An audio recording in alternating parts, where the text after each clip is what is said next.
three places in the pastorals, once in Titus and twice in 1 Timothy, you find qualifications listed for those who would aspire to and be appointed to church office.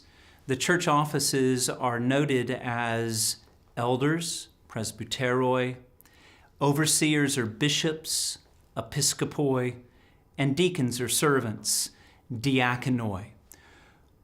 What ought be the qualifications?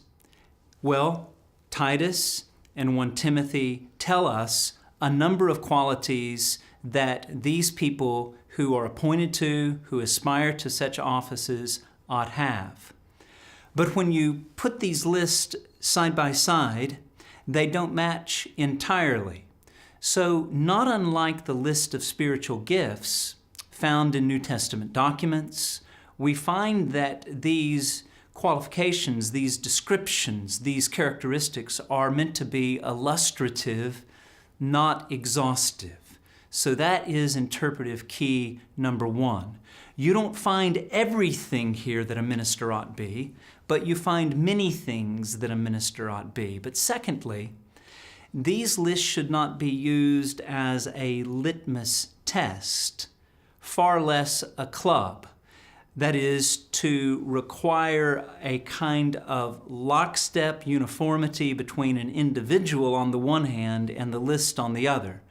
Because you may have ideal candidates, but you also have real humans that are meant to occupy these positions.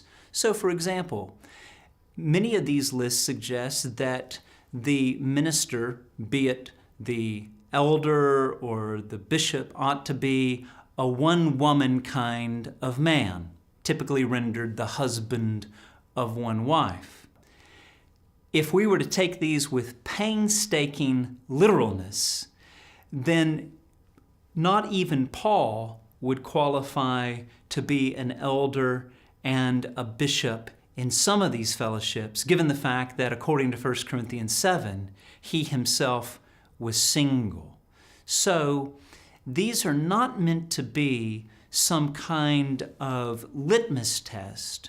Rather, they're meant to be illustrative and suggestive of the kinds of qualities and characteristics that ministers ought to have, because ultimately churches do not appoint ideal candidates, they appoint flesh and blood humans. So they're marks that one ought seek to attain, seek to strive towards, but they're not necessarily things that we're able to reach fully, at least this side of eternity. This then leads us to yet a third suggestion regarding how to appropriate these lists in a contemporary context. We need to realize that these lists are time-bound, while at one and the same time being suggestive and illustrative for the way that we should go about the appointing of our church leadership. So, I think it's fair to say that what we need is careful, thorough-going exegesis on the one hand, and principled hermeneutics on the other.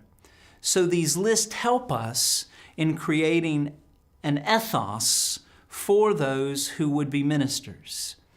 Simultaneously, if they're applied in a way that does not recognize that they are only partial lists, then they could be applied in harmful and ultimately deleterious ways for the contemporary church.